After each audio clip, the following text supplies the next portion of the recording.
కొండా సురేఖ ఇక తన మంత్రి పదవి పోవడం ఖాయం, తన మీద క్రమశిక్షణ చర్యలు తీసుకుంటారు. సో ఇట్లాంటి ఊహాగానాలు చాలా జరిగినాయి. ఇక రేవంత్ సర్కార్ ఊలిపోతుందని, ఆయన అమెరికా పోయే లోపల ఏదో అద్భుతాలు జరిగిపోతాయని, కొండా సురేఖ, రాజగోపాల్ రెడ్డి ఇట్లాంటి వాళ్ళంతా బీఆర్ఎస్లో కలుస్తారని, లేకపోతే వాళ్ళందరూ ఎంబడ ఒక 20-30 మంది ఎమ్మెల్యేలు పోతారని, ఇట్లా రకరకాల ఊహాగానాలు అయితే మనందరం చూసినాం. బట్ అవన్నీ రాంగ్ అని రాష్ట్ర ముఖ్యమంత్రి రేవంత్ రెడ్డి ఎంబడ 10-15 మంది ఎమ్మెల్యేలే ఉన్నారు, చాలా వీక్ గవర్నమెంట్ ఉన్నది అన్నట్టుగా కూడా చాలా ఊహాగానాలు కూడా వినిపించినటువంటి పరిస్థితి చూసినాం. అయితే ముందుగా కొండా సురేఖ అంశాన్ని తీసుకున్నట్టయితే, రేవంత్ సర్కార్ ఏర్పడ్డ నాటి నుండి వివాదాస్పదమైనటువంటి మంత్రి ఎవరైనా ఉన్నారా అంటే కొండా సురేఖ. అసలు కొండా సురేఖతోటే కాంగ్రెస్లో వివాదాలు మొదలైనవి, డిస్టర్బెన్సెస్ స్టార్ట్ అయినాయి అని ఖచ్చితంగా చెప్పుకోవచ్చు. సరిగా బీసీ మంత్రి అని చెప్పేసి కొంతమంది ఎన్కేస్కి రావచ్చు, కానీ ఎన్కేస్కి వస్తారు అనే ఒక నమ్మకంతో ఈమె కొంత అగ్రెసివ్గా ఉన్నా కూడా టైంకి అయితే చాలామంది బీసీ నాయకులు ఆమె హ్యాండ్ ఇచ్చినట్టుగా అనిపించింది. ఆమె ఎంబడపోయినట్టు కూడా ఎక్కడ కనిపించలేదు. సో ఇక్కడ బీసీ కార్డు వాడదామని చెప్పేసి చాలా వరకు అనుకున్నప్పటికీ కూడా, ఒకవేళ అంటే మనం ఎక్కువ బీసీలు గొడవ వేయడానికి అక్కడ స్కోప్ ఇవ్వకపోయేది రాష్ట్ర ముఖ్యమంత్రి రేవంత్ రెడ్డి. ఎందుకంటే ఇట్లాంటివన్నీ చూసి వచ్చిండు. ఒకవేళ కనుక కొండా సురేఖ మంత్రి పదవి ఊడితే ఇంకో బీసీకి, ఒక బీసీ పదవి తీసేసి ఇంకో బీసీకి ఇచ్చేవాళ్ళు తప్పితే ఓసీకి ఇవ్వాలనే ఆలోచనలు కూడా ఆయన ఎట్లాగూ లేడు. సో ఊహాగానాలు కూడా అట్లే వచ్చినాయి, విజయశాంతికి ఇస్తారా, ఇంకొకరికి ఇస్తారా అని. సో ఏది ఏమైనా బ్యాలెన్స్ చేయడంలో, రాజకీయ చతురతలో, అంటే ఆ కేసీఆర్ తర్వాత అంటే అంతటి స్థాయిలో పొలిటికల్ గేమ్ తెలిసినటువంటి వ్యక్తి రేవంత్ రెడ్డి, దాంట్లో డౌట్ ఏం అక్కర్లేదు. సో కేసీఆర్ ఒక్కడే రాజకీయ దురంధరుడు, తెలంగాణలో ఇక మిగతా వాళ్ళు లేరు అని అంటే, మరి ఆయన తర్వాత ఈయన ముఖ్యమంత్రి కాలేడా అయ్యిండు.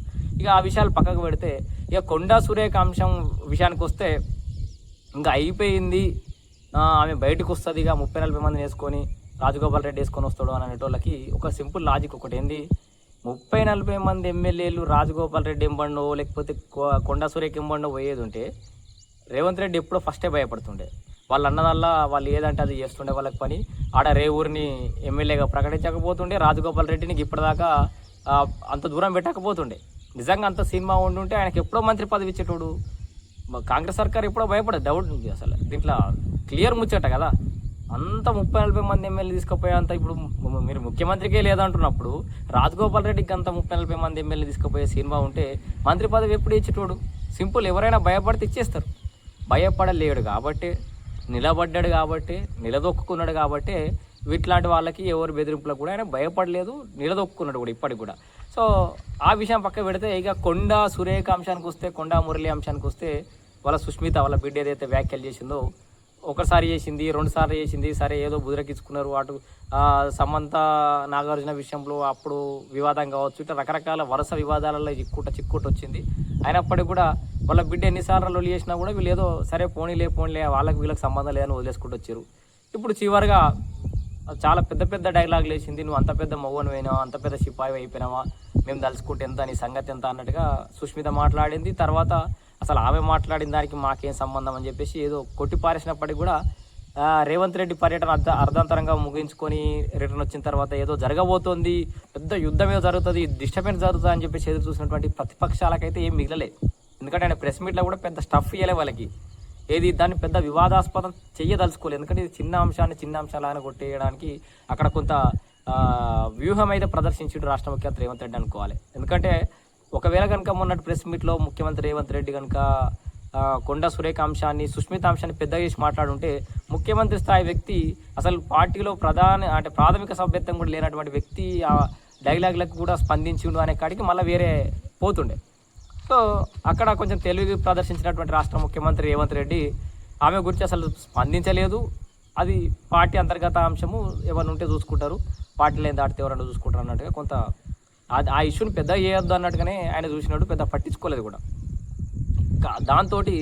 బట్ ఇక్కడ అట్ ద సేమ్ టైం అక్కడ ప్రెస్ మీట్లో పట్టించుకోలేదు, కానీ పార్టీ సైడ్ నుంచి అయితే కొంచెం చక్రం తిప్పినట్టుగా మనం అర్థం చేసుకోవచ్చు. అటు మల్లు రవి, ఇది కాంగ్రెస్ పార్టీ సంబంధించిన క్రమశిక్షణ కమిటీ ఏదైతే ఉందో, ఆయన నుంచి కొంచెం చక్రం తిప్పి ఇక వీళ్ళ మీద క్రమశిక్షణ చర్యలు తీసుకోవాలన్నట్టుగా ఒక నివేదిక ఇప్పించుకోవడం ద్వారా వాళ్ళని తవ్వక తెచ్చుకున్నాడని చెప్పుకోవచ్చు.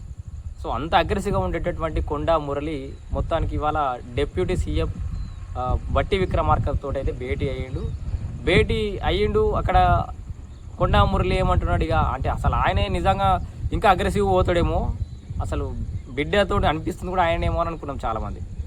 బట్ ఆయన కూడా మరి ఏమైనా వ్యూహాత్మకంగా ఉన్నాడా, ఎన్నికల దాకా వేచి చూసే ధోరణితో ఉన్నాడా, ఇప్పుడు కనుక మంత్రి పదవి పోతే ఇంకా ఎన్నికలకు చాలా సమయం ఉన్నందున ఈ 2-3 ఏళ్లలో అసలు మన ఉనికే లేకుండా రేవంత్ రెడ్డి ఎక్కడైనా చేస్తారని భయపడ్డారా, లేకపోతే వీళ్ళకు అనుకున్నట్టుగా బీసీ నాయకత్వం అంతా కూడా వీళ్ళు ఎంబడ రాలేదా, ఏం జరిగిందో కానీ మొత్తానికి కొండా మురళి అనేటటువంటి వ్యక్తి కూడా కొంత తగ్గి భేటీకి పోయిండు.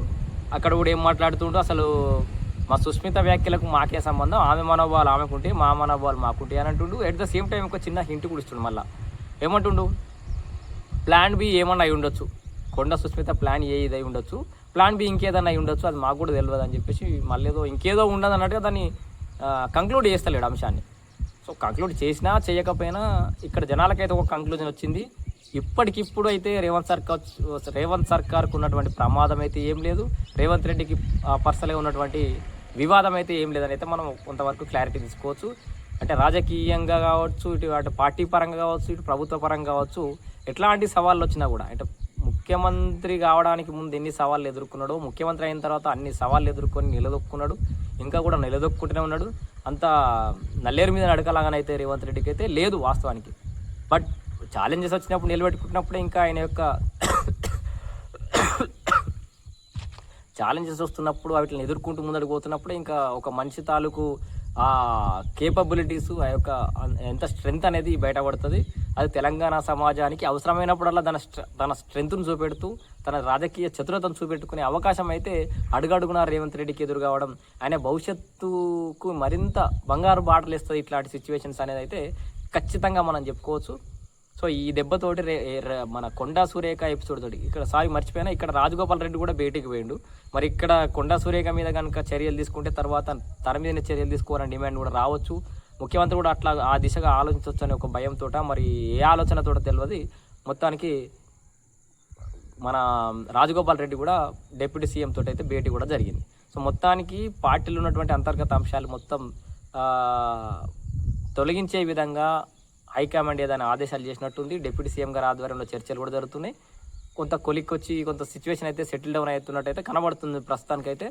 బట్ వీటన్నిటిని లెక్కలేసుకొని నెక్స్ట్ ఎన్నికలకు రేవంత్ రెడ్డి పోతాడు, అన్ని దృష్టిలో పెట్టుకొని, అన్ని సవాళ్ళను దృష్టిలో పెట్టుకొని నెక్స్ట్ ఎన్నికలకు సిద్ధమవుతాడని అయితే కొంత మనం ఖచ్చితంగా భావించవచ్చు. ఎందుకంటే ఆయన రేవంత్ రెడ్డి అయితే అంత ఈజీగా ఏ అంశాన్ని కూడా వదిలిపెట్టేటటువంటి వ్యక్తి కాదు. సిచ్యువేషనల్గా బాగా బిహేవియర్ తెలిసినటువంటి వ్యక్తి, ఎప్పుడు ఎలా బిహేవ్ చేయాలో తెలిసినటువంటి వ్యక్తి. సో ఇప్పుడు ఇలా జరిగింది కదా అని ఇప్పుడే ఉరుకులాట పడి, తెలంగాణ భాష లేపినట్టు ఇప్పుడే ఎగిరిపడి ఆయన ఉన్న ఏమైనా అవకాశాలు ఉంటే కూడా పోగొట్టుకునే వ్యక్తి అయితే కాదు. బాగా ఆలోచన చేసి రాబోయే ఎన్నికలకు ప్రణాళిక రచించి, మరి ఇప్పుడు కొండా మురళి వాళ్ళ ప్రణాళిక కూడా ఏముందనేది తెలవాల్సి ఉంది. మొత్తానికి కొండ మరి సురేఖ వివాదం సుఖాంతం అవుతుందా, మరి ఇప్పటి నుంచైనా ఆమె వివాదాల జోలికి పోకుండా ఉంటుందా లేదా అనేది ఎదురు చూడాలి. బీసీ నాయకత్వం అయితే అనుకున్నంతగా ఆమె ఎంబడలేదనేది అర్థమైపోయింది. అట్లాగే రేవంత్ రెడ్డి వెనకాల తక్కువ బలం ఉందనే అంచనాలు అయితే పటాపంచలైపోయినాయి. మొత్తానికి పార్టీలో ఉన్నటువంటి అంతర్గత అంశాలని చాలా తెలివిగా చాకచక్యంగా రేవంత్ రెడ్డి చక్కగా పెడుతున్నారని చెప్పుకోవచ్చు. Thank you.